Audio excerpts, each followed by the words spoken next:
The silence in the jailhouse stretched like a rope pulled taut between two strong hands, and Inez Rhodes did not flinch when Marshal Martin Kendrick looked at her over the scarred wooden table between them. His jaw was set hard, the way a man's jaw gets when he has stopped trying to make sense of something and has simply decided to accept it.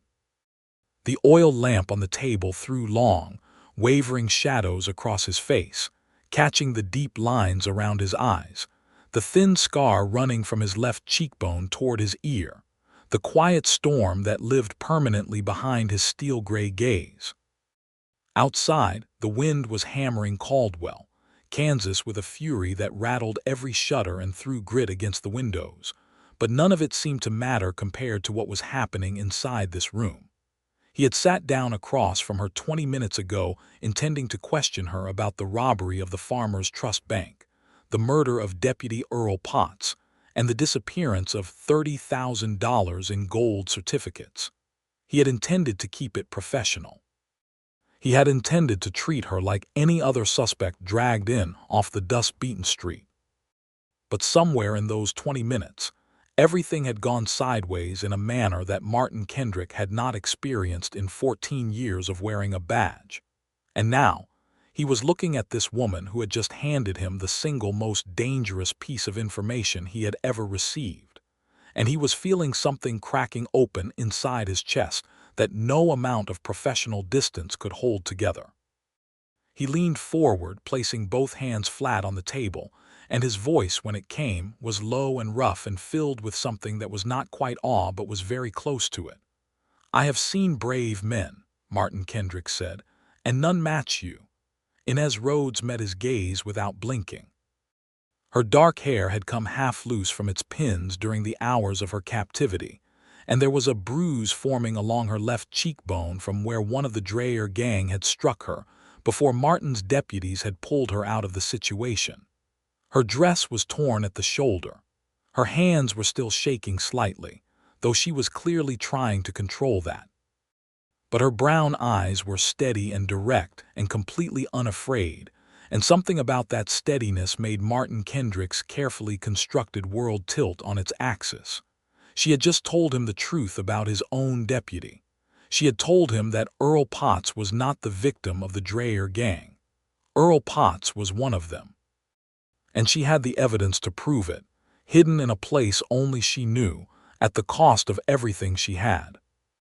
To understand how two strangers arrived at this moment of raw reckoning inside a Kansas jailhouse in the late summer of 1878, you have to go back 6 weeks, to the day Inez Rhodes stepped off the afternoon stage in Caldwell with a carpetbag in one hand, a letter of employment in the other, and absolutely no idea that she was walking directly into the most dangerous conspiracy this border town had seen in a decade. Caldwell, Kansas in the summer of 1878 was not a gentle place. It sat at the northern end of the Kishom Trail, which meant it received a constant flood of Texas cattlemen driving their longhorns north to the railheads, and where cattlemen gathered in large numbers with money in their pockets and dust in their throats, trouble followed as reliably as sunset. The town had a marshal's office, a courthouse that doubled as a church on Sundays, 2 general stores, 3 saloons, a livery, a doctor's surgery, a bank, and a dozen other establishments that kept the machinery of frontier commerce turning.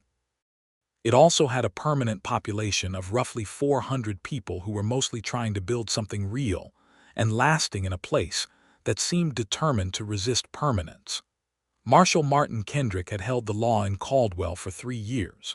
He was 34 years old, had been born in Missouri, had come west after the war, and had spent a decade moving between lawman positions in various Kansas and Missouri towns before accepting the Caldwell posting.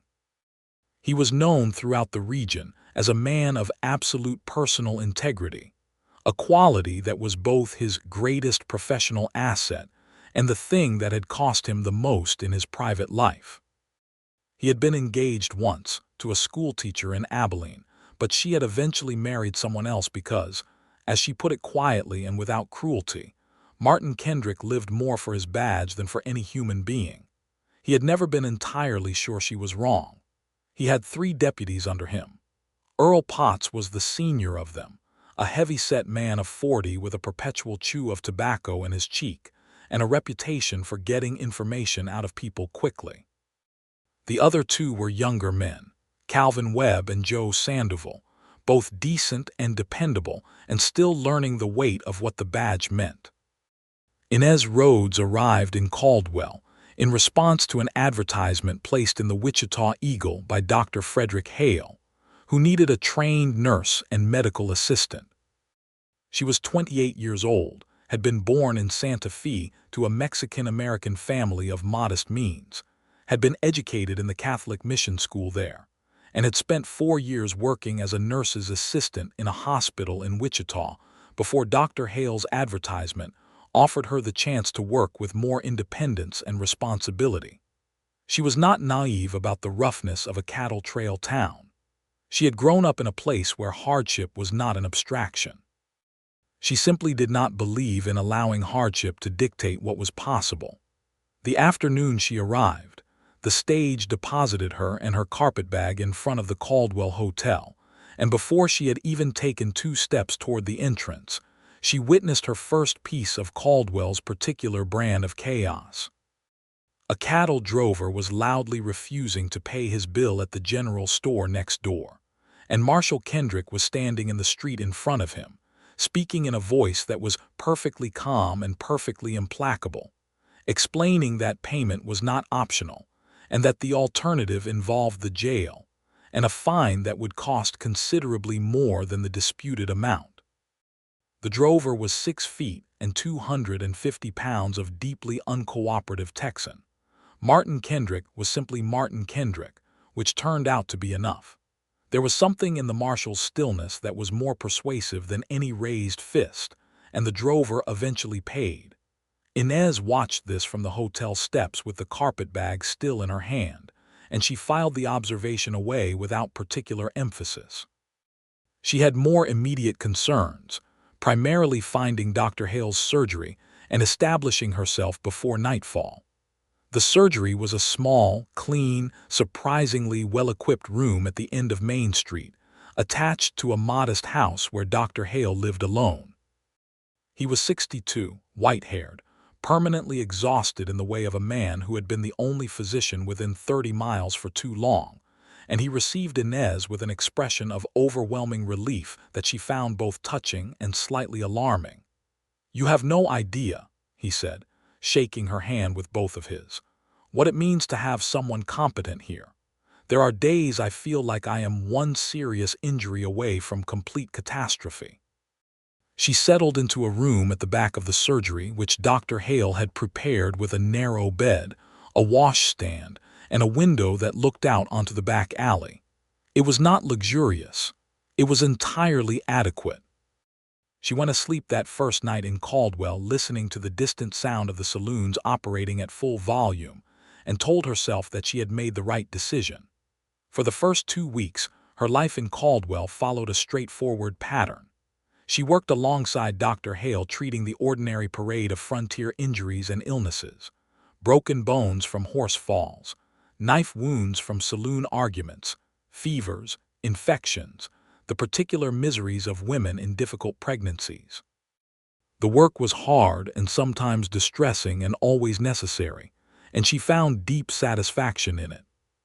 She began to learn the geography of the town, to recognize faces, to understand the social architecture of the place. She encountered Marshal Kendrick professionally for the first time at the end of her 2nd week, when a young cowhand named Ricky Bauer was brought into the surgery with a gunshot wound to the shoulder following an altercation at the Red Bird Saloon. Martin arrived shortly after, needing to take a statement while the man was still conscious, and before the laudanum Dr. Hale administered took hold. He introduced himself with the economy of a man accustomed to making himself known quickly in difficult circumstances, and he waited with patient attention while Inez finished the initial dressing, watching her work with the observant, cataloging gaze she would later learn was his permanent expression in any new situation. "You are Dr. Hale's new assistant," he said. It was not a question. Inez Rhodes, she confirmed, not looking up from the bandaging. Are you settled in all right? Again, the tone of a man asking a professional question, not a social one. Adequately, she said. He asked his questions of Ricky Bauer, wrote his notes in the small leather journal he carried, thanked them both, and left. The encounter lasted perhaps 12 minutes and left no immediate mark on either of them beyond the ordinary impression of competence registered in passing. But they kept crossing paths, as people in a small town do. He came into the surgery twice more that first month, once with Calvin Webb, who had a badly infected hand from a wire cut, and once alone, for reasons he did not explain until Dr. Hale mentioned afterward that the marshal came in occasionally to have a recurring shoulder injury checked, an old wound from a job in Ellsworth 3 years prior that had never fully healed. Each time, Martin Kendrick was courteous and precise and entirely professional, and each time Inez noticed something about him that she had not particularly intended to notice. The way he listened, completely and without interruption, as if whatever you were saying was the only thing in the world that mattered for the duration of your speaking it. It was a quality she had not often encountered in men, or in people generally. Outside the surgery, they occasionally passed each other on Main Street or at the general store, and they exchanged the nods and brief words that constituted social acknowledgement in a town where everyone knew everyone. Nothing more than that for the first 4 weeks. Nothing that could be called an approach or an interest or a secret. Just two people doing their work in the same small space, accumulating a quiet awareness of each other the way a stone accumulates heat on a summer afternoon, slowly and without drama, until suddenly it is burning. The trouble began in the 5th week of Inez's time in Caldwell, and it did not announce itself as trouble. The most dangerous things rarely do. It began with a man named Thomas Dreyer. Thomas Dreyer arrived in Caldwell on a Wednesday with 4 companions, and what appeared to be the purpose of resupplying for a long journey north. He was 40 years old, lean and weathered, with pale eyes that moved constantly and a smile that he deployed strategically rather than spontaneously. He and his men took rooms at the hotel, visited the general stores, had a few drinks at the Red Bird Saloon, and behaved themselves with the deliberate good manners of people who very much do not want to be remembered. Inez noticed Dreyer because of an accident. She was crossing the street on a Thursday morning to deliver a tincture to one of the hotel guests who was unwell, and she nearly collided with him coming out of the hotel's side entrance.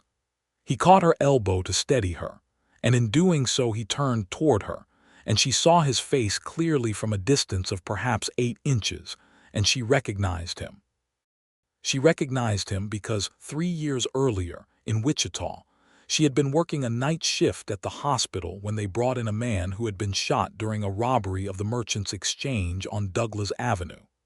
That man had described his attacker with the clarity of shock and adrenaline, and he had described Thomas Dreyer. There had been a wanted circular. Inez had seen it multiple times because it was posted on the hospital bulletin board for weeks afterward. Thomas Dreyer, wanted for robbery and assault in Sedgwick County. The face in that circular was older now and more weathered, but it was the same face. She stepped back from the collision and said, "Excuse me," in a perfectly normal voice and kept walking. She did not look back. She kept her pace steady and her hands relaxed at her sides, and she delivered the tincture to the unwell hotel guest and said all the appropriate things about dosage and timing. And the whole time her mind was working through the situation with a cold, careful precision that she recognized as the same mental state she entered when a patient was in serious danger, and there was no room for panic. She did not go directly to the marshal's office. She went back to the surgery and she thought about it for 2 hours, and the thinking revealed several uncomfortable facts. Dreyer had multiple companions, which meant there were at least 5 armed and presumably dangerous men in Caldwell. The wanted circular had been from Wichita, which was outside Martin Kendrick's jurisdiction, though that was not necessarily a bar to action. What concerned her more was something she had heard in passing from Calvin Webb when he came in with his infected hand, a comment he made without particular significance while she was changing his dressing, about how the Farmers Trust Bank was expecting a large transfer of gold certificates at the end of the month in connection with a major land purchase, and how the marshal was concerned about keeping that transfer secure. End of the month was 4 days away. She told herself to go to the marshal's office and report what she knew. She told herself this 3 times, and each time something stopped her, a cold, creeping uncertainty that she could not immediately name. She had grown up in a world where women, and particularly women who looked like her, who carried the features and the name of their Mexican heritage openly, were not always believed when they went to authorities with information. She had been in situations in Wichita where her word had been measured against a white man's and found lighter. She was new in this town. She knew almost no one. If she walked into Martin Kendrick's office and announced that she recognized a dangerous criminal in the hotel, and her evidence was a wanted circular from 3 years ago and a brief collision in a doorway, what was the most likely outcome? She sat with this calculation for 2 hours, and then she stood up and walked to the marshal's office, because in the end the calculation came out the same way it always came out for Inez Rhodes when she was honest with herself. The risk of staying silent was greater than the risk of speaking and being disbelieved. Martin Kendrick was at his desk writing up reports when she came in. He looked up with the same complete attention he always brought to a new arrival, set down his pen and said, "Miss Rhodes, is something wrong?" she told him. She told him clearly and specifically, beginning with the Wichita robbery and the wanted circular, and ending with the bank transfer that Calvin Webb had mentioned. She watched his face as she spoke, and his expression did not change much, which she had already learned was not a sign of disinterest but of focused processing. When she finished, he was quiet for a moment. "You recognized him from a description and a printed circular from 3 years ago," he said. "Yes. Are you confident in that recognition?" She looked at him steadily. "I spent 4 years treating emergency injuries in a city hospital.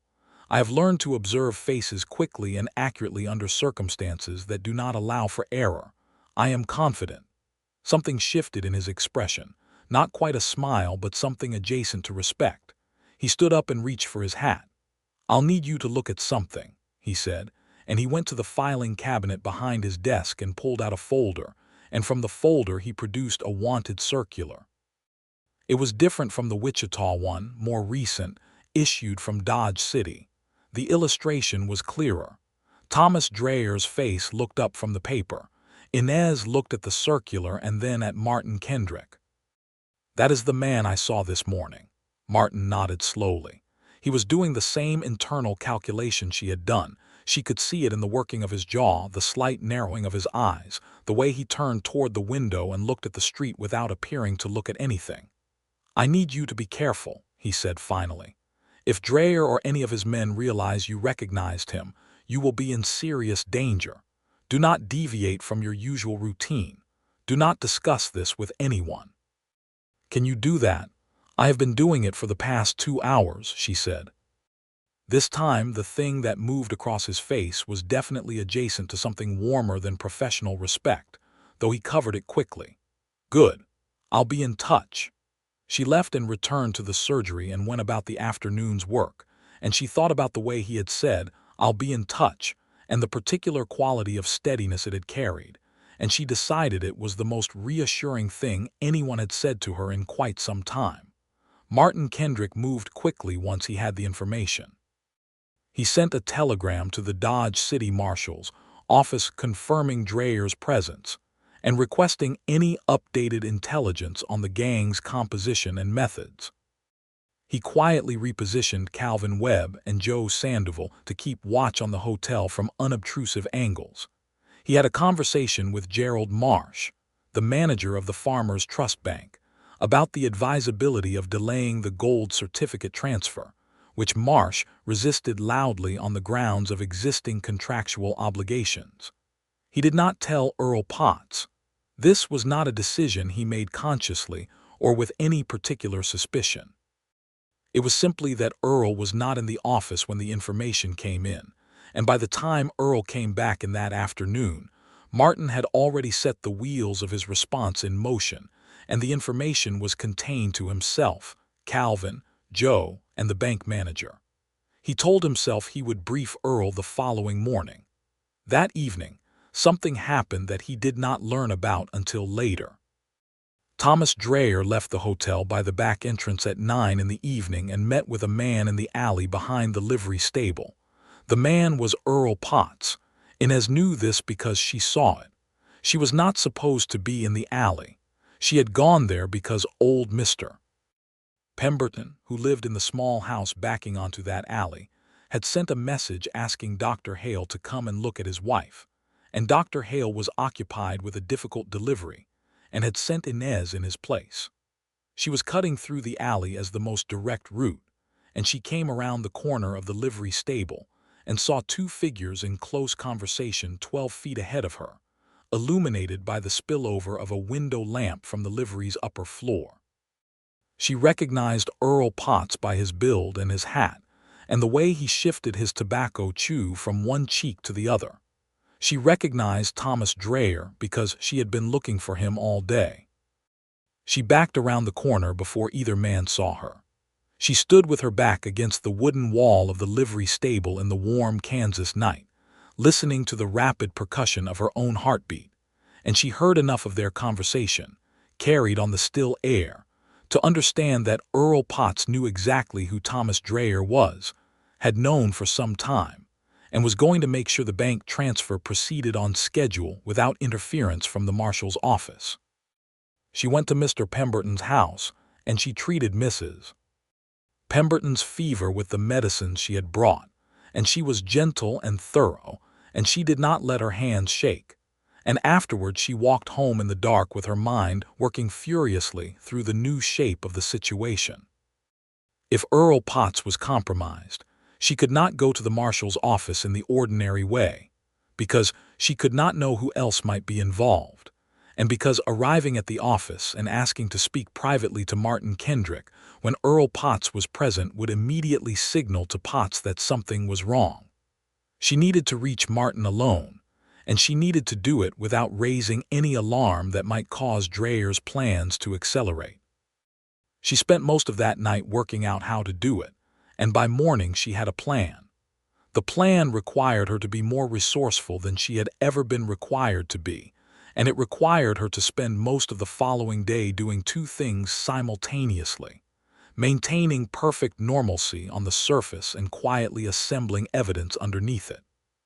She obtained a piece of paper and wrote down exactly what she had seen and heard, with times and precise descriptions, signed it, and sealed it in an envelope which she gave to Dr. Hale with instructions to hold it, and to open it only if she had not collected it personally within 3 days. She did not tell Dr. Hale what was in it. He gave her the look of a man who had lived long enough to know when not to ask questions, and he put the envelope in the locked drawer of his desk.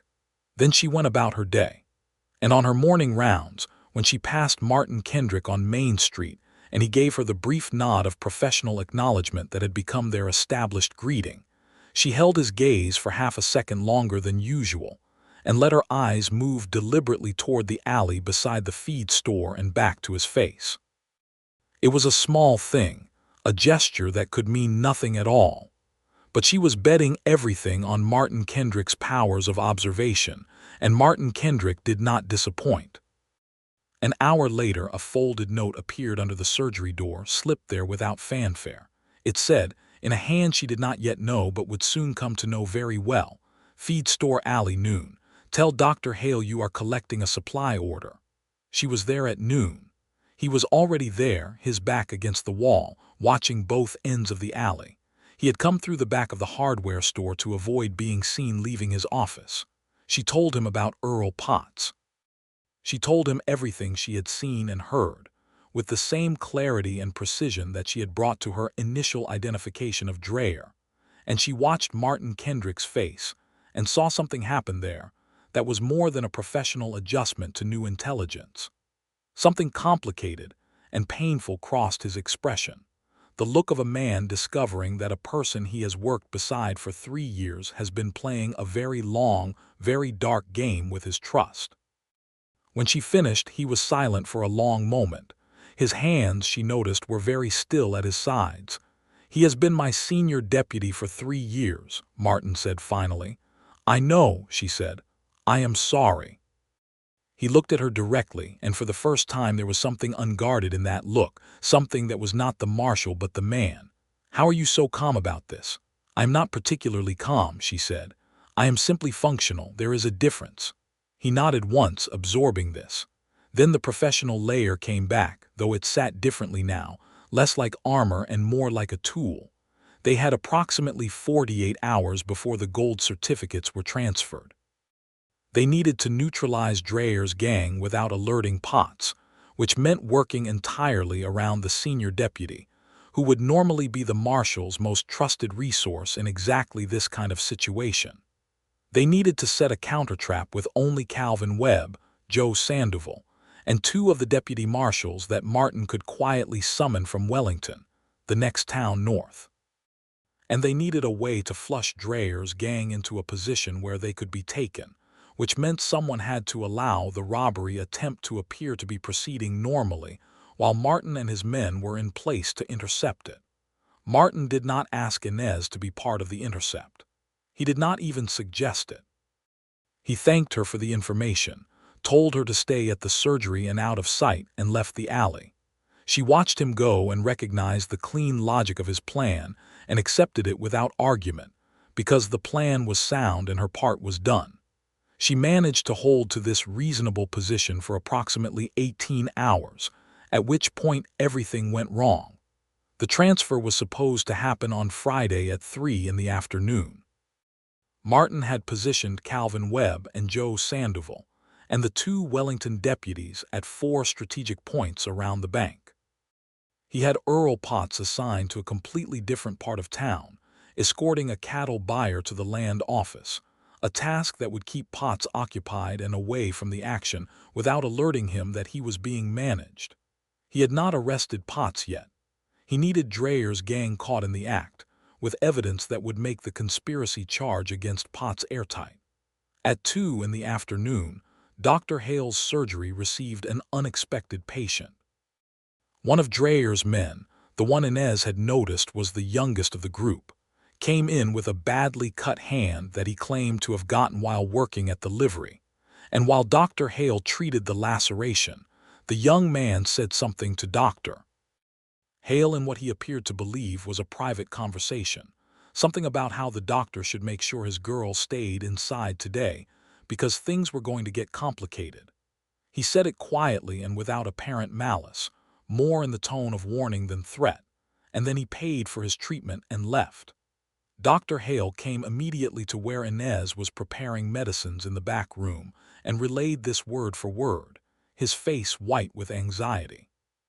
Inez absorbed this new information and understood its implications immediately. Dreyer knew she was the one who had identified him, or at least suspected it strongly enough to send a warning. Which meant either Dreyer had a source who had told him, or he had seen her in the alley that night with Potts, or Potts himself had somehow deduced it and told him. However the information had moved, the result was the same. She was a known variable in Dreyer's calculations, which meant she was also a potential hostage. She was not going to be a hostage.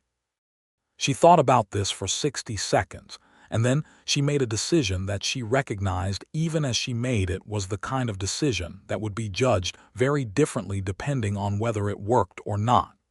She went to the place where she had hidden the secondary piece of evidence she had assembled over the previous 2 days. This was a set of notes in Earl Potts's own hand, which she had obtained through a method that she was not particularly proud of, but that had been entirely necessary. On the day after she saw Potts meet Dreyer in the alley, she had gone to the marshal's office in the early morning, before anyone else arrived, on the pretext of leaving a medical supply invoice that Calvin Webb had asked her to deliver. She knew that Calvin was the first one in each morning and that he would have let her in.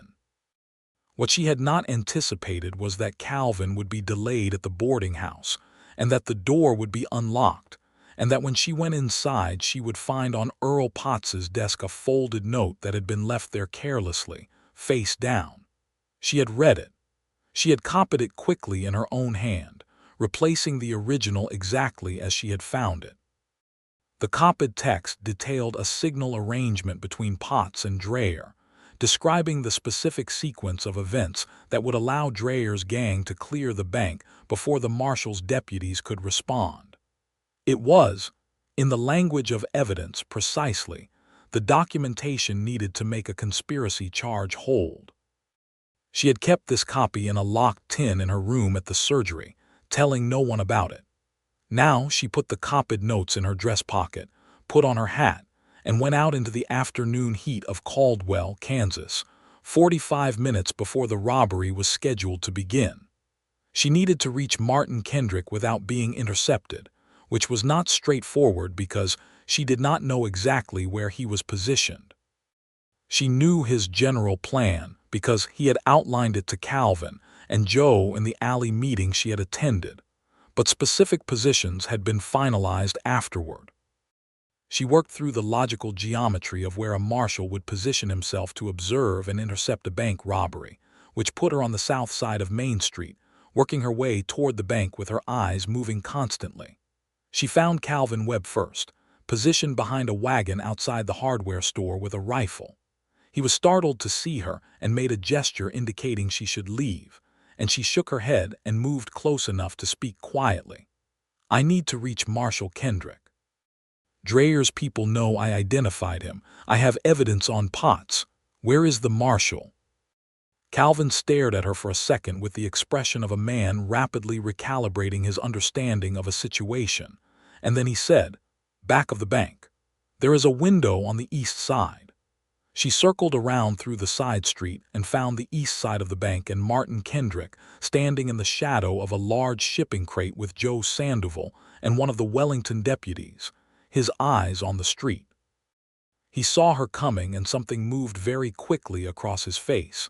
Not anger, but a sharp, concentrated alarm, the expression of a man whose careful plan has just acquired a new variable. She handed him the copied notes before he could say anything.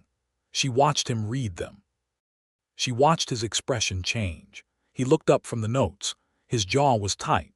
The afternoon light was cutting hard angles across his face. Around them, Caldwell was going about its ordinary business, completely unaware that in approximately 35 minutes the Dreyer gang was going to attempt to rob the Farmers Trust Bank, and that everything hinged on the next few minutes of decision-making. "This is Potts's handwriting," Martin said. "Yes." "How did you obtain this?" she told him. She told him the truth completely. She watched his face for judgment and saw instead a long, careful study that was not judgment at all. "All right," he said. He turned to Joe Sandoval and spoke quietly and quickly, giving Joe instructions that redirected the plan to account for Potts and what Potts might do when the robbery went wrong. Then he turned back to Inez. "Go back to the surgery now," he said. "Please. I need to know you are safe." The please was notable. She had not expected the please.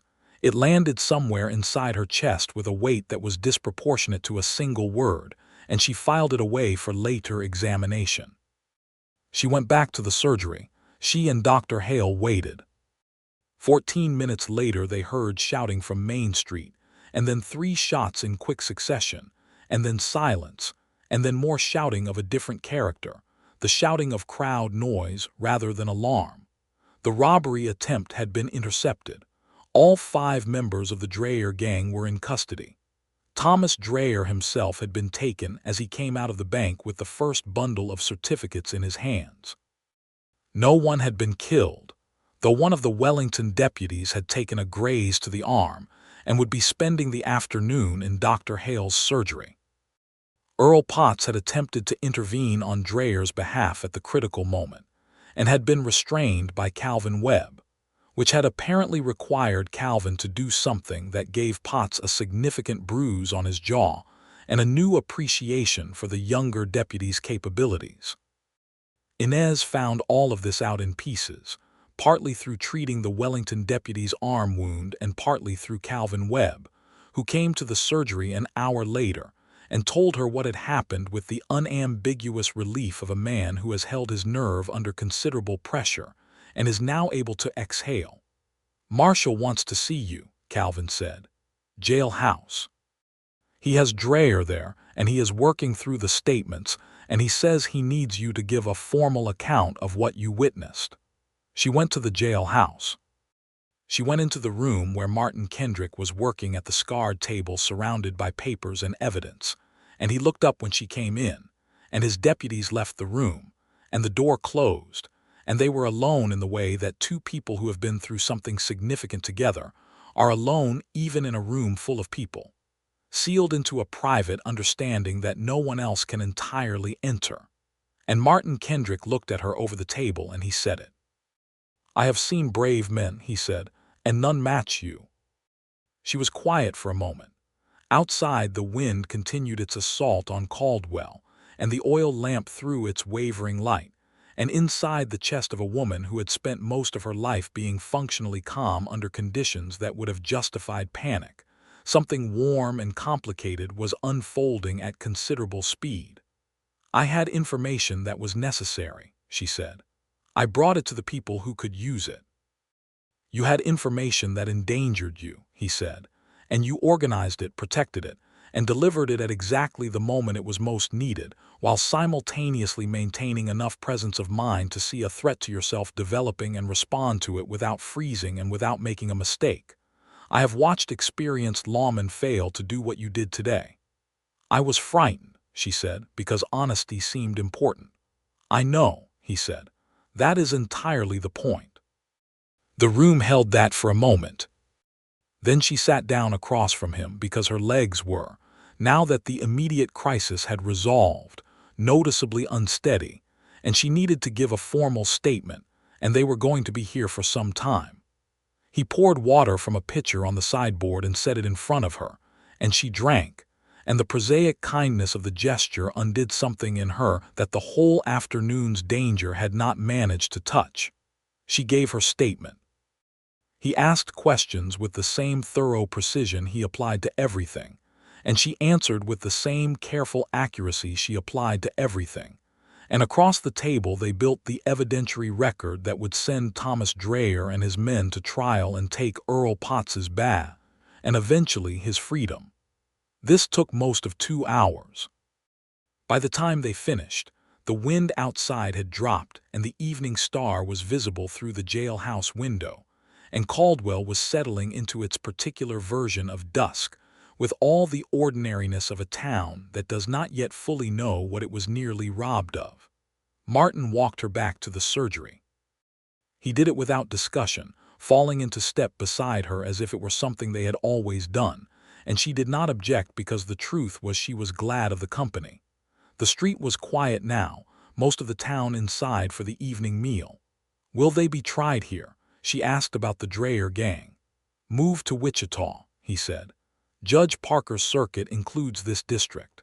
They will stand trial for the Dodge City robbery and the Wichita robbery in addition to today. With the evidence we have, they will not see freedom for a very long time. And Potts, I will take his statement tomorrow. With your testimony and the notes you copied, the conspiracy charge will hold. It will be ugly. He has been here a long time and people thought they knew him." He paused. "It is always difficult when someone you trusted proves to have been something else entirely the whole time." There was something in how he said it that went beyond professional assessment. She glanced at him and found his expression carrying something personal and raw that he was not fully managing to conceal. "I am sorry for that particular difficulty," she said quietly. "The violation of that kind of trust is its own injury." He looked at her with the unguarded quality she had seen twice before, the look that was Martin Kendrick rather than the Marshal. "You understand that distinctly," he said. It was not quite a question. "I have been in situations where I extended trust and had it used against me," she said. "It does not make you a fool for having trusted. It makes the betrayer responsible for the betrayal." He was quiet with this for a block of walking. Then, as they arrived at the surgery door, he stopped and faced her, and in the evening light his expression was open in a way that she suspected was not ordinary for him. "Thank you," he said. "Not as the marshal, as a person. You could have calculated the personal risk and decided it was not your problem. Most people would have. You chose not to." She considered saying something modest or deflecting and decided against it. "You would have done the same," she said. "I like to think so," he said, "but I never had to test it under your circumstances." He said goodnight and walked back toward the jailhouse in the long shadows of the Kansas evening, and Inez Rhodes stood at the surgery door and watched him go and felt, with a clarity that she found slightly alarming in its intensity, that she was in considerable trouble of a different kind entirely. The weeks that followed were a rearrangement of everything. The formal legal proceedings generated a great deal of activity in and around Caldwell, with officials from Wichita and Dodge City arriving and depositions being taken, and evidence being cataloged. Inez was called upon to give her account multiple times, and each time she did so with the same steady precision, and each time she was aware that Martin Kendrick was in the room and listening with that complete attention of his, and each time this awareness was mildly distracting in a way that she managed but could not entirely eliminate. Martin conducted himself with complete professionalism throughout. He was thorough and exacting and fair, and he gave her full and public credit for the role her information had played in preventing the robbery and exposing the conspiracy, which generated a degree of community attention that she found uncomfortable but endured. The Caldwell community's response to her role was, in general, better than she had expected. There were people who were initially skeptical or dismissive, and there were people who were warm and grateful, and it divided roughly along the lines she had learned to anticipate from experience, with the welcome surprise that the warm and grateful significantly outnumbered the skeptical and dismissive. Mrs. Patricia Kern, who ran the boarding house and was widely considered the social barometer of Caldwell, took it upon herself to invite Inez to Sunday dinner at the boarding house in the third week after the events at the bank, which was the frontier equivalent of an official endorsement.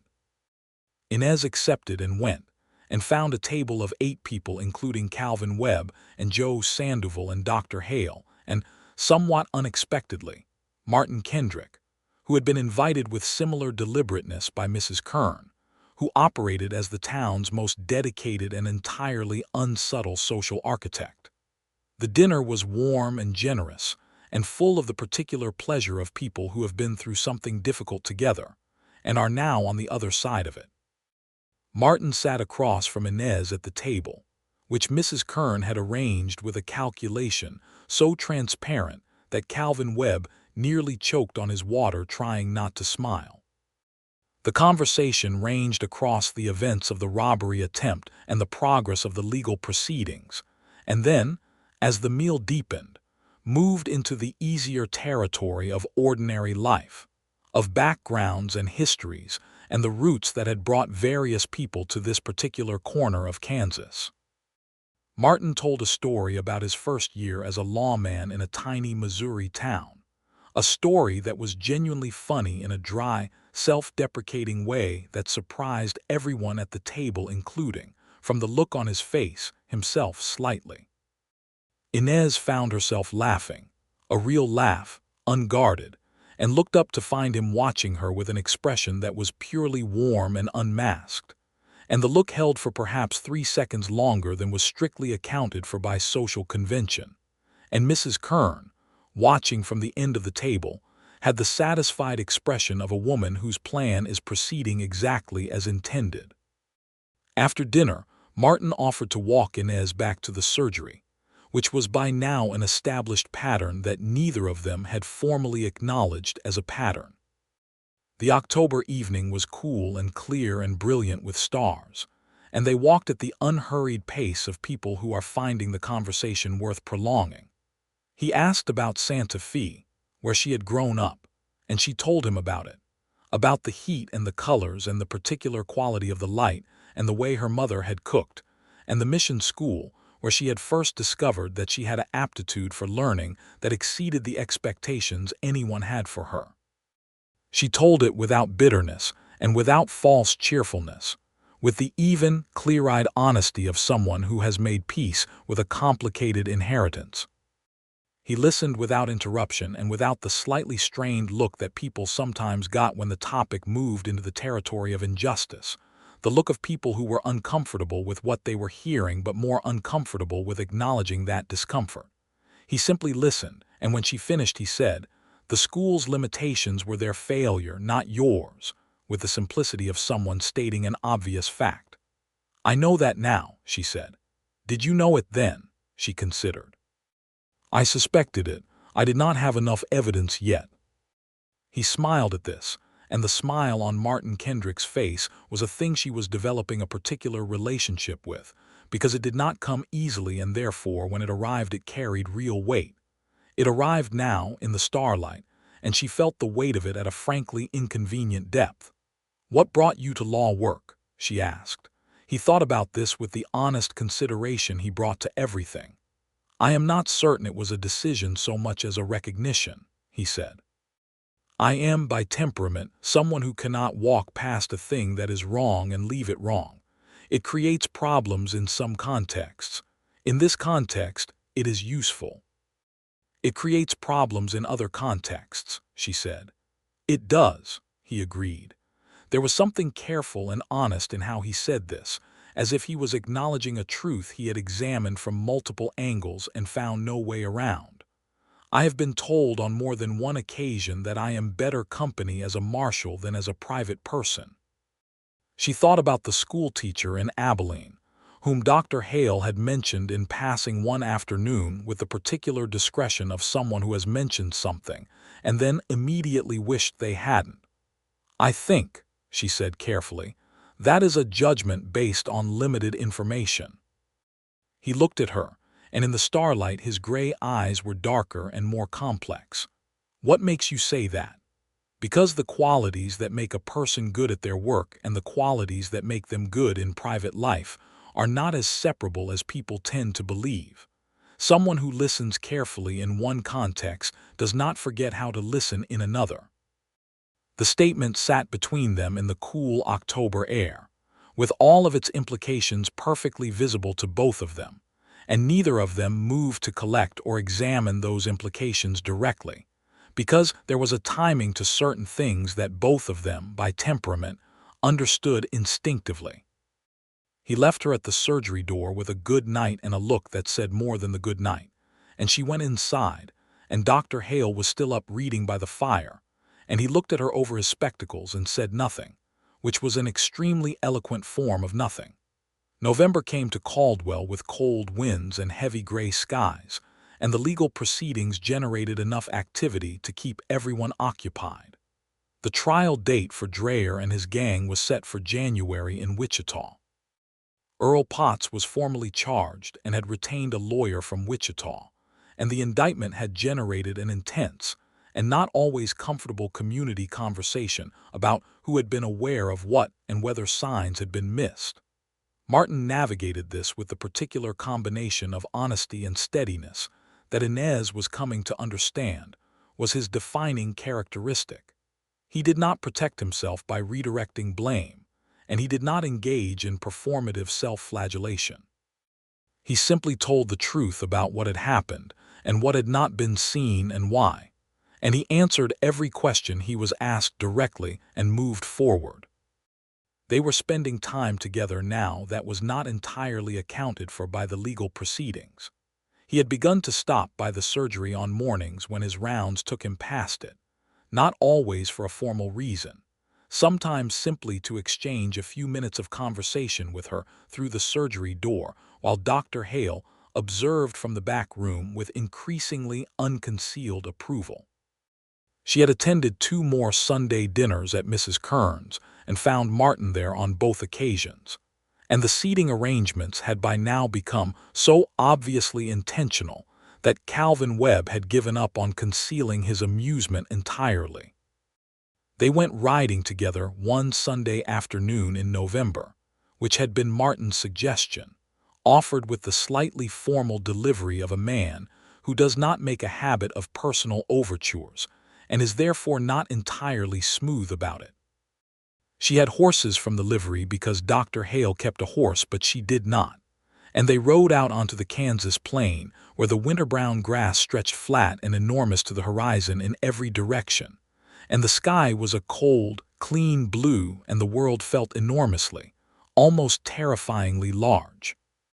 Martin was easy on a horse, comfortable in the way of someone who had spent years in the saddle, and he did not try to fill all of the space with conversation, which she appreciated because the silence of the open plain was itself a pleasure she was still learning.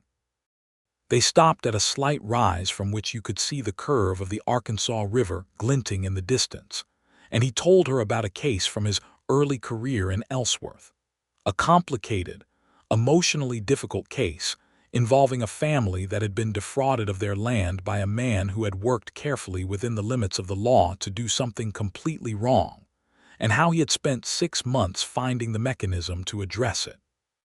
He told it without self-congratulation and without the drama of a practice story, and she understood that he was telling it because it was part of explaining himself to her, that this was how Martin Kendrick introduced his interior to another person, through the evidence of his actions rather than through direct declaration.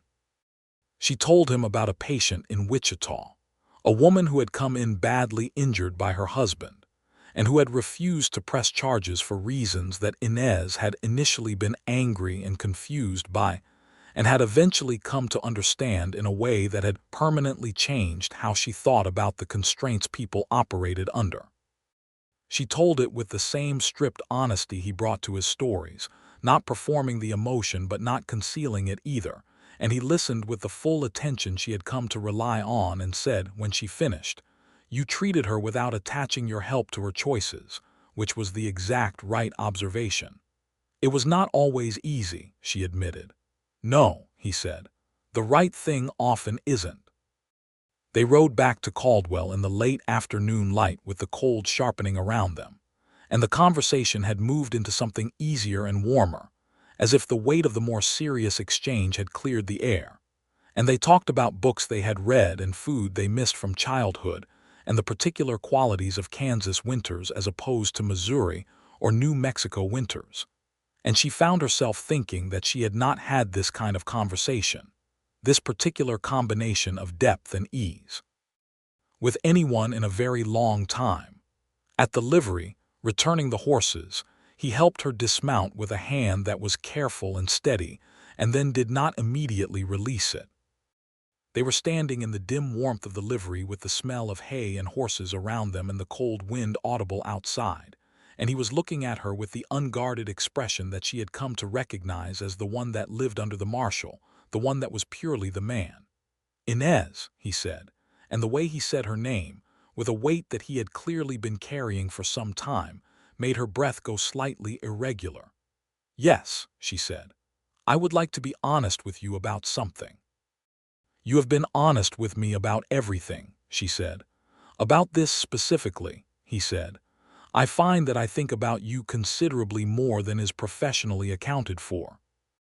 I am aware that this puts you in a potentially awkward position given the nature of events here, and I do not want you to feel any obligation arising from those events. I simply needed you to know where I stand, because I am not able to continue operating as if I don't stand there." She looked at him in the dim light of the livery and felt something she had been feeling for weeks now arrive fully and without apology. "Martin," she said, with the same weight he had used for her name, "I have been thinking about you considerably more than is medically accounted for since approximately the second week I was in this town." Something happened in his face that she thought she would spend considerable time thinking about afterward, an opening, a release, a relief that was also a joy, that was also something that looked very much like recognition, the expression of a man who has arrived somewhere he had not known he was trying to reach. He took her other hand as well, holding both of them in his, and he stood in the livery in the November cold and looked at her with everything present and nothing concealed, and she looked back the same way, and then he leaned forward and kissed her, gently and completely, and she kissed him back. The weeks between November and January were a different quality of time. The legal machinery continued its work, requiring statements and depositions and the ordinary rigorous business of building an airtight case, and Martin continued to be entirely professional in all of those contexts, and Inez continued to be entirely thorough and accurate in her role as witness. And between those professional layers, there was something warm and private and increasingly essential that was growing between them with the particular force of something that had been held back too long and was now allowed to move freely. They walked together most evenings. They ate dinner at Mrs. Kern's on Sundays, and Mrs. Kern's satisfaction with this outcome was now so profound and visible that it had become a running source of gentle amusement for the whole table. Calvin Webb and Joe Sandoval treated the whole development with the warmth of men who admired Martin Kendrick and were genuinely pleased to see him living like a human being rather than exclusively as a function of his badge. He took her to dinner at the hotel dining room, which was the most formal eating establishment in Caldwell, on a Saturday in December. He wore his good suit, and she wore the blue dress that Mrs. Kern had helped her press, and the hotel's dining room was warm and lamplit, and the food was better than usual. And they sat across from each other and talked for 3 hours about everything imaginable. And by the end of it, she understood that she was in love with this man in the full, non-negotiable sense of that word. And from the way he looked at her across the table, she understood that the same was true in reverse. After dinner, he walked her to the surgery, and at the door he held her hands in both of his, and he said, with the same directness he applied to everything, "I want to ask you something important, and I want to be sure of the timing before I do. Will you give me some time?" "How much time?" she asked, with the slight smile she had come to use with him when the situation was serious but not dire. "Not much," he said, and the look in his eyes was warm and certain and entirely without the hesitation of a man who is unsure. "I simply want to do this properly." "You do most things properly," she said. "Most things," he agreed. "This one more than any other." He kissed her good night and she went inside, and Dr. Hale looked up from his book and said, "The man has the expression of someone who is working up to a question." "He does," Inez said. "Do you know what you will say?" "I have a fairly clear idea," she said, "Doctor." Hale returned to his book with a smile that he did not attempt to conceal. "Good," he said. "It is extremely tiresome watching two sensible people not ask each other the obvious." In January, they traveled to Wichita for the trial of Thomas Dreyer and his gang and the separate proceeding against Earl Potts. The Dreyer trial lasted 4 days and ended in conviction on multiple charges for all 5 men. The evidence was comprehensive and the testimony, including Inez's, was clear and unshaken. Thomas Dreyer was sentenced to 15 years. His men received varying terms commensurate with their individual roles. The proceeding against Earl Potts was more complicated and more painful. Martin gave his testimony about the 3 years of working alongside Potts with a controlled evenness that she recognized as costing him considerably, the precise account of a professional relationship in which trust had been systematically abused. Inez gave her testimony about what she had witnessed in the alley and the conversation she had partially overheard. The copied notes were entered as evidence and authenticated by a document examiner from the federal court. Potts's lawyer argued strenuously against the admissibility of the copied notes, and the argument had merit, but the corroborating testimony and the testimony of Calvin Webb about Potts's behavior on the day of the robbery attempt were sufficient to support the conviction. Earl Potts was found guilty of conspiracy and aiding and abetting, and was sentenced to 7 years. Martin was quiet on the return journey to Caldwell. She sat beside him on the stage, and the winter prairie rolled past the windows in its gray and brown flatness, and she was aware of the particular quality of his silence, the one that was processing rather than withdrawn, and she let him have it without asking him to convert it into speech before he was ready. After an hour he said, without preamble, "I keep thinking about whether there were signs I should have read differently. Did you find any?" One or two things that, in retrospect, might have warranted more attention. Nothing that would have been obvious to a reasonable person at the time. Then the answer is no. He looked at her. How do you reach that conclusion so quickly? Because you are a reasonable person and you were paying attention, she said. Competent betrayal is designed specifically to evade reasonable attention. That is what makes it effective. The failure belongs to Potts, not to your vigilance. He was quiet for another moment. You said something like this before, about betrayal belonging to the betrayer. Because it is true and it bears repeating until it lands properly, she said. He turned to look at her more fully, and in the gray winter light of the stage, his gray eyes were softer than she usually saw them outside of their private hours. He reached over and took her hand in his where it rested on the seat between them, and he held it with the particular quality of holding that is not possessive, but is instead simply the expression of a strong preference for proximity. And they rode the rest of the way back to Caldwell in a silence that was entirely comfortable. The town received them back with the ordinary warmth of a community whose inhabitants have been following a significant story and are glad to see its participants returned. Mrs. Kern organized a dinner. Calvin Webb and Joe Sandoval reported that Caldwell had been entirely quiet in their absence, which Martin received with the expression of a man who is pleased by this information and also slightly amused by the pride with which it was delivered. On a Thursday evening in late January, 3 days after their return from Wichita, Martin came to the surgery in the early evening and asked if Inez would take a walk with him. The evening was cold and clear, and the stars were extraordinary in the way that Kansas winter skies sometimes achieve, a depth of darkness and a profusion of light that made the world feel both very small and very large simultaneously. He walked her to the slight rise at the edge of town from which you could see the open plain extending south, a place they had been several times during their evening walks, and he stopped there and faced her, and in the starlight he was serious and warm and entirely present. "I have been thinking," he said, "about what kind of man I want to be, specifically in the sense of whether I want to continue to be primarily a function of my work or whether I am willing to build something larger than that. I have always told myself that the work required everything, and that was simply the condition of doing it properly. I think I was wrong about that.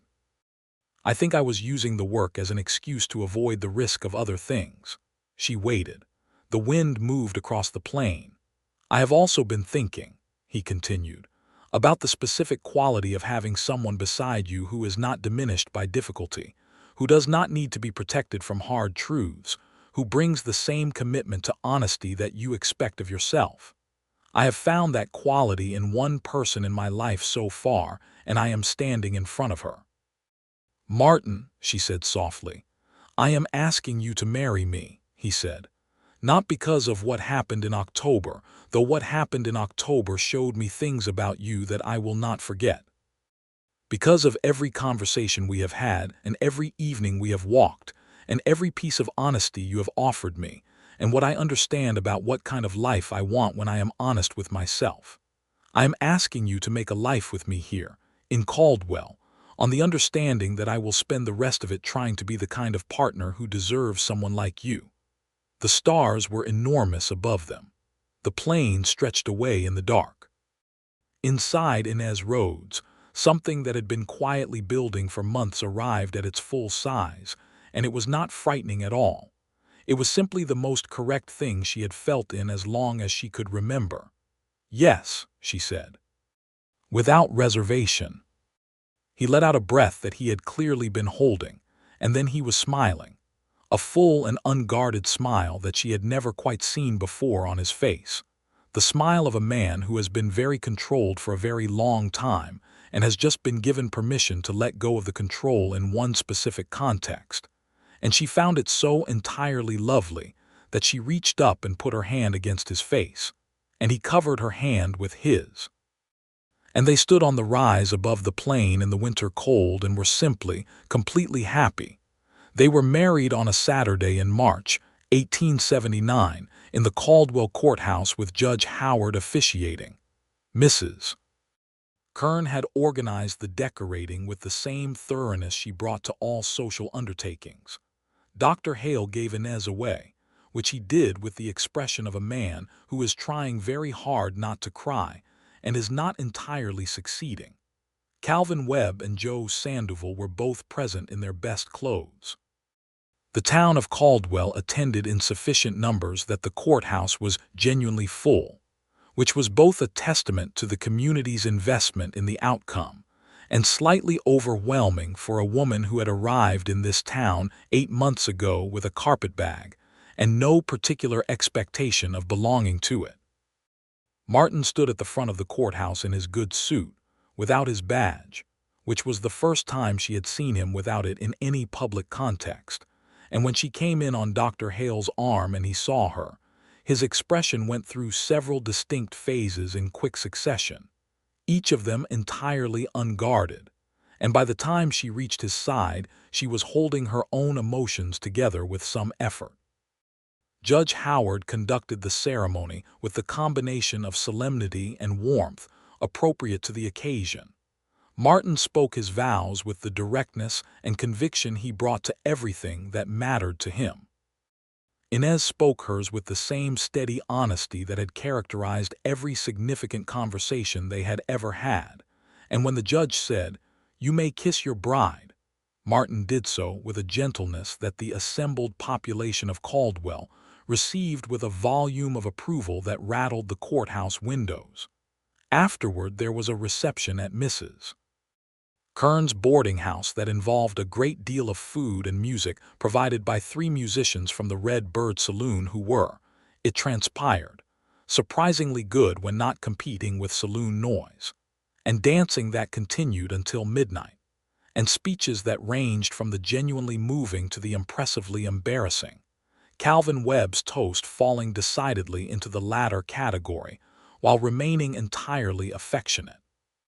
They had moved into a house on the north side of town that Martin had been renting for 2 years, but which had previously had the slightly barren quality of a space where someone sleeps and stores things rather than truly lives.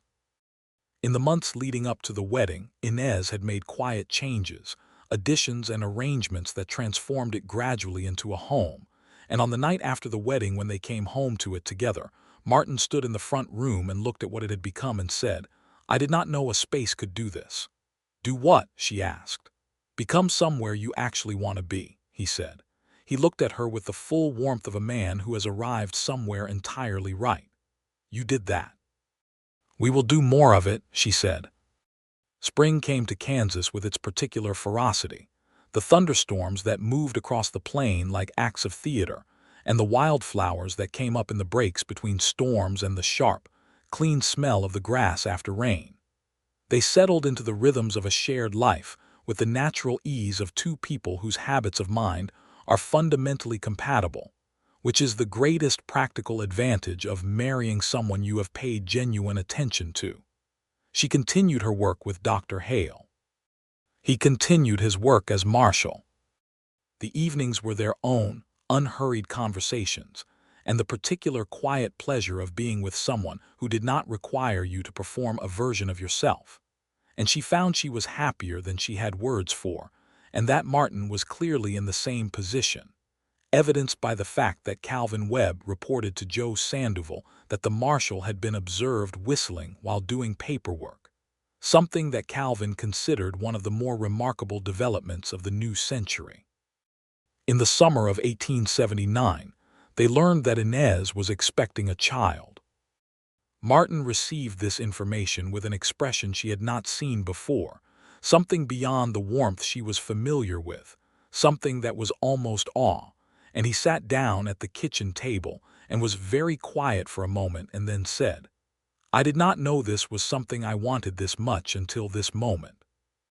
She sat across the table from him in the familiar space of the kitchen, remembering with a private recognition the table that had sat between them in the jailhouse on the evening of the robbery attempt, the distance that had been the beginning of everything, and she said, "I know the feeling."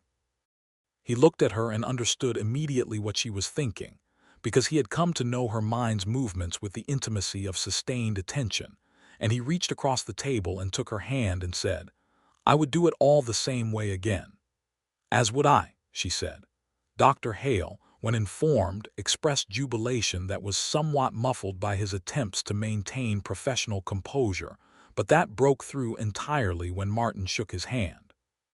He immediately began outlining a schedule of examinations, with an enthusiasm that Inez found both touching and professionally amusing. The child was born in February of 1880, a boy, healthy and loud and possessed of his father's gray eyes and his mother's dark hair. Martin was present at the birth, a decision he had made without discussion, simply appearing beside her and staying, holding her hand through the long hours and never once looking as if he wanted to be anywhere else. When it was done and the boy was placed in his arms, Martin held his son with the careful, overwhelming tenderness of a man who has discovered a capacity for love that he had not previously known he contained, and his expression made Dr. Hale, who had attended hundreds of births, quietly turn away to give him a private moment. They named him Samuel James Kendrick, Samuel for Martin's father and James for Inez's brother, who had died young in an accident and who she still kept close in small ways. Samuel was, from the beginning, a child of considerable opinions expressed at considerable volume, which Martin found deeply, unaccountably funny.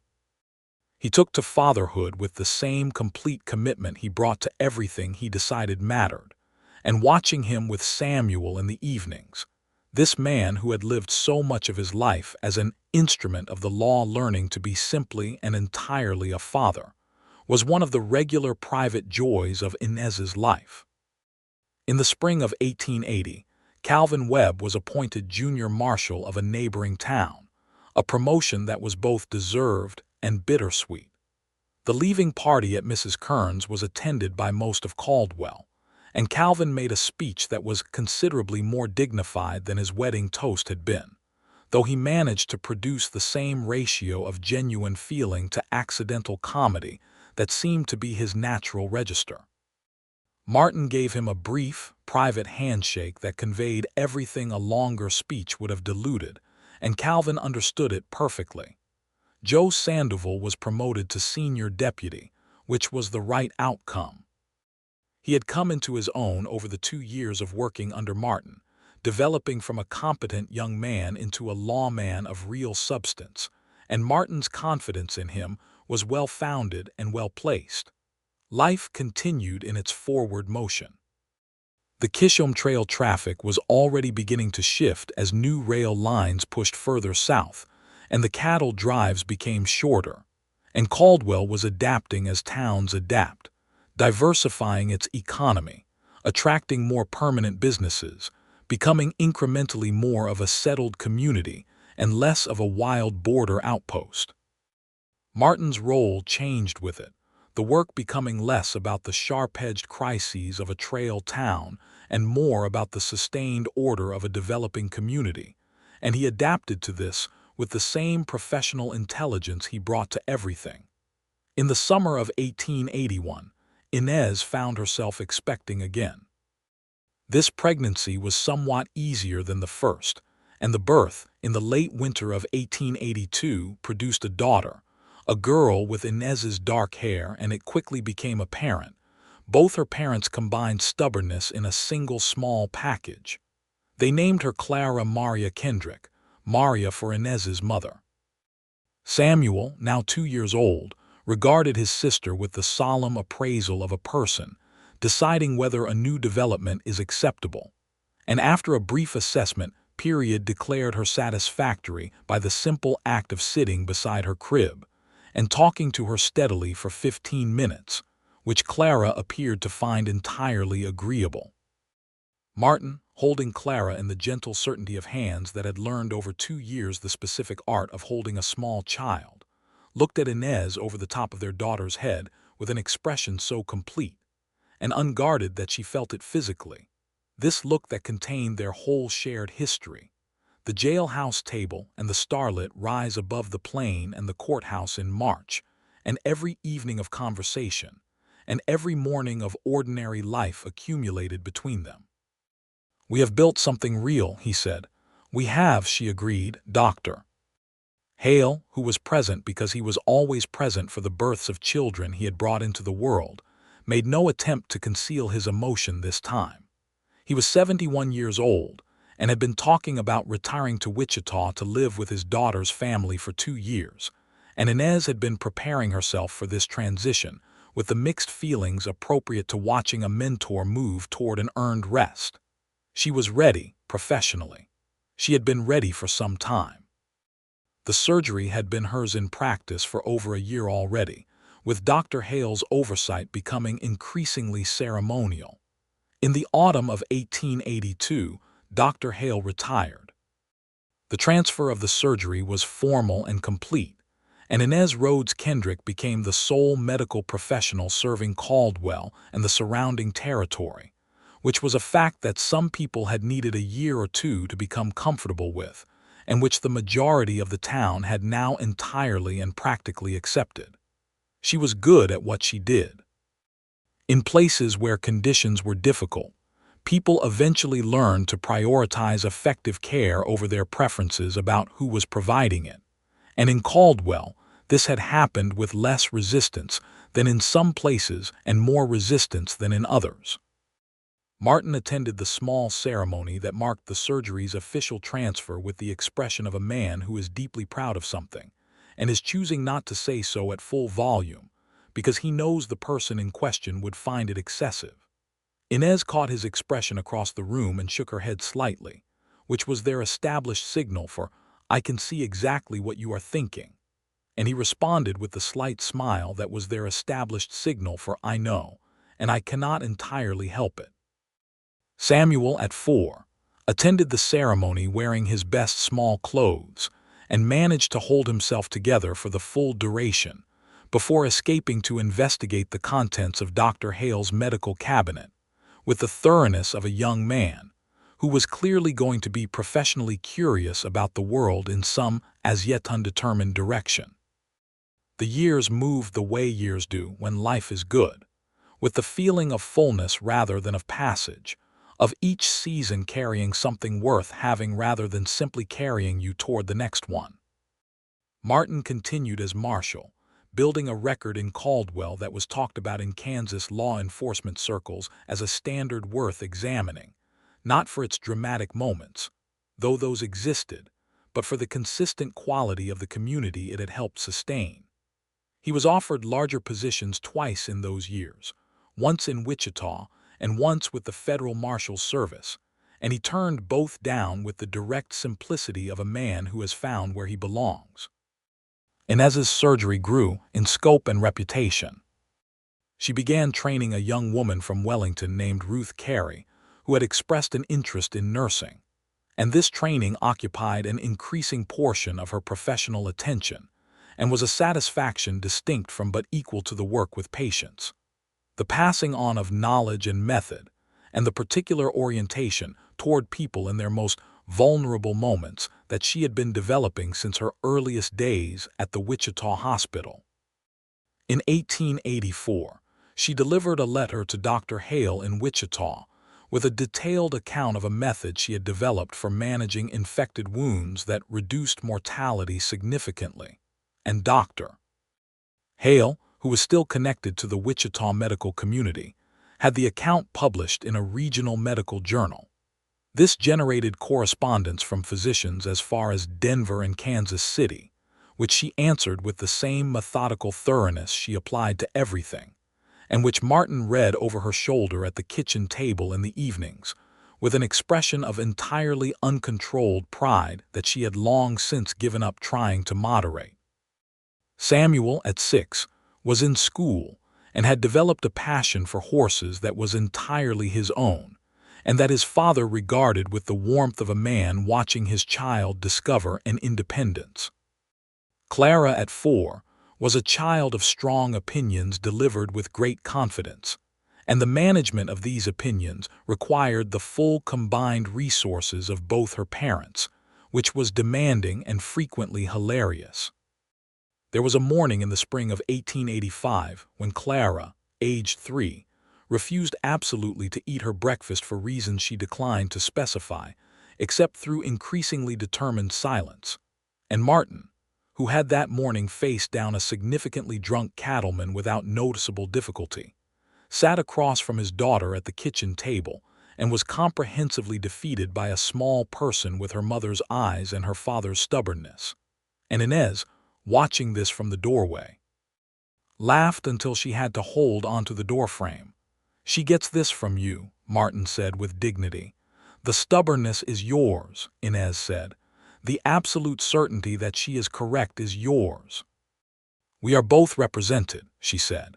He looked at her over the table, over their daughter's dark head, with the expression she knew better than any other expression in the world, the one that contained everything: the jailhouse table and the Kansas plain and the years accumulated between them, the mornings and evenings and seasons and the children and the work and the particular daily miracle of a life built honestly and with complete commitment.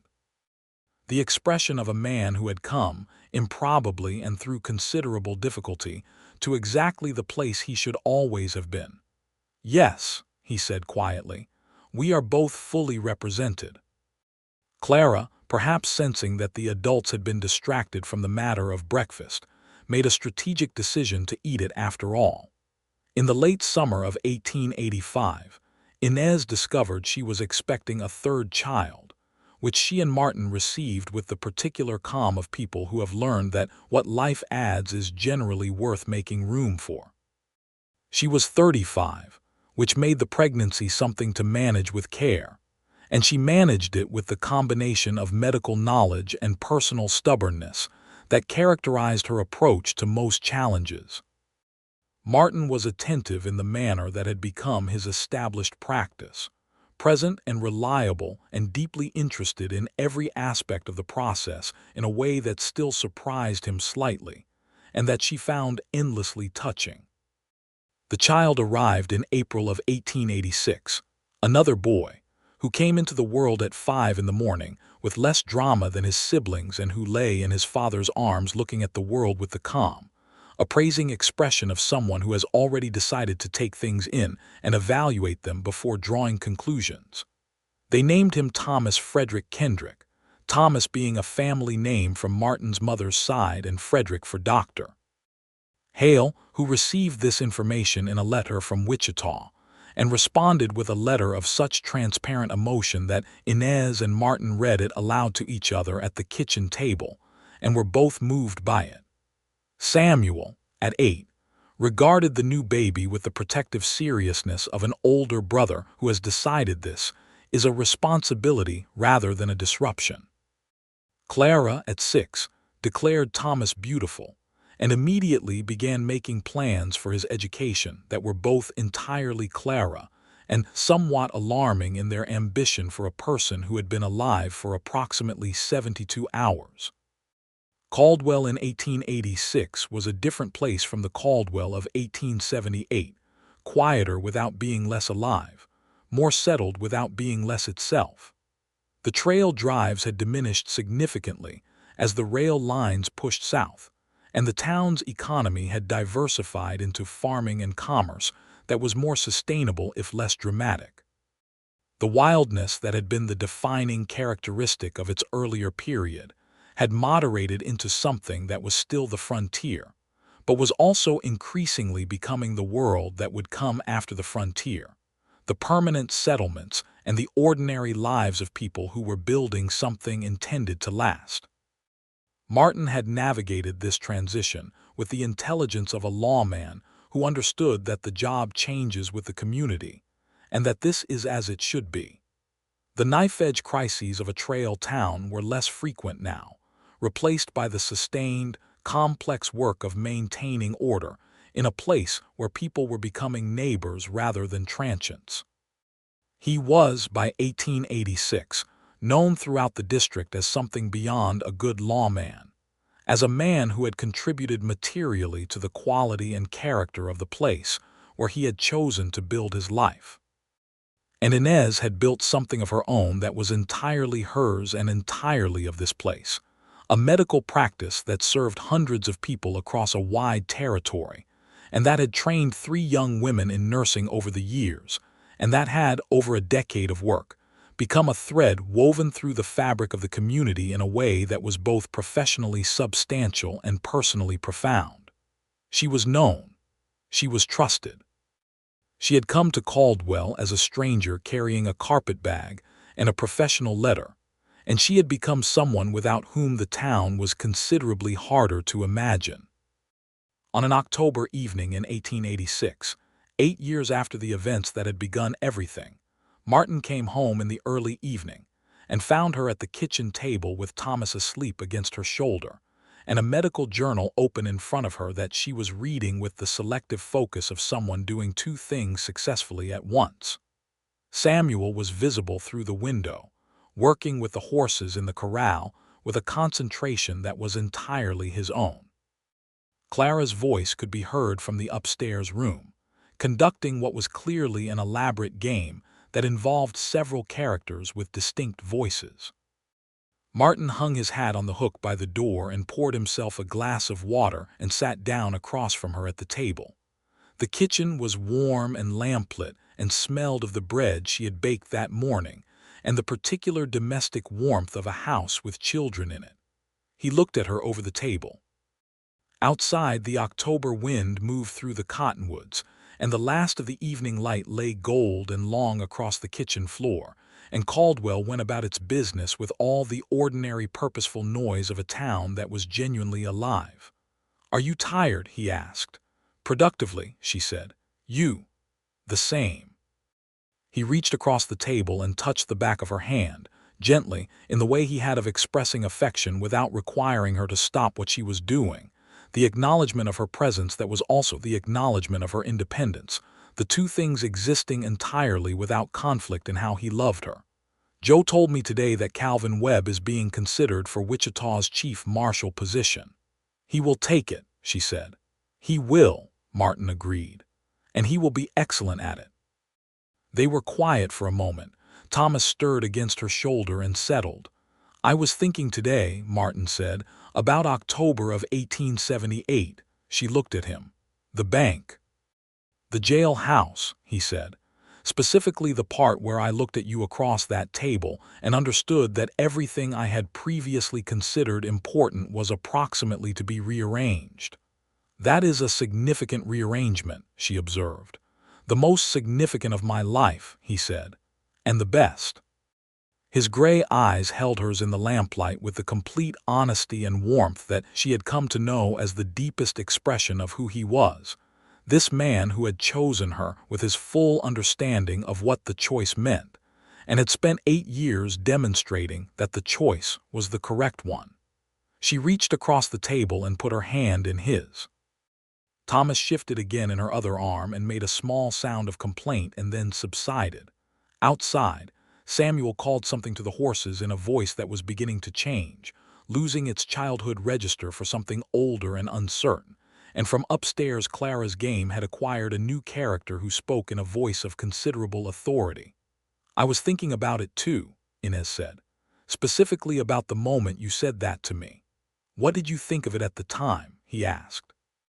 She considered honestly. "I thought it was the most significant thing anyone had ever said to me. I thought it was also the beginning of something I had not expected and did not have a clear category for yet." She paused. "And I thought that if a person ever needed to choose one moment as the point where their actual life began, that moment was a reasonable candidate." Martin Kendrick, Marshal of Caldwell, Kansas, husband and father and the most honest man she had ever known, looked at her over the kitchen table in the October lamplight with 8 years of lived evidence behind the expression on his face, and she saw in it everything that had been and everything that was and everything that would continue to be. The whole long story of two people who had found each other across a dangerous table in a Kansas jailhouse and had chosen, every day since, to keep choosing. "I have no better candidate," he said. He squeezed her hand once with the steady warmth that was entirely him, and she squeezed back, and Thomas slept, and the cottonwoods moved in the wind, and the lamp burned clear and steady in the Caldwell night, and the life they had built together continued its forward motion. Full, honest, entire, and deeply, permanently theirs.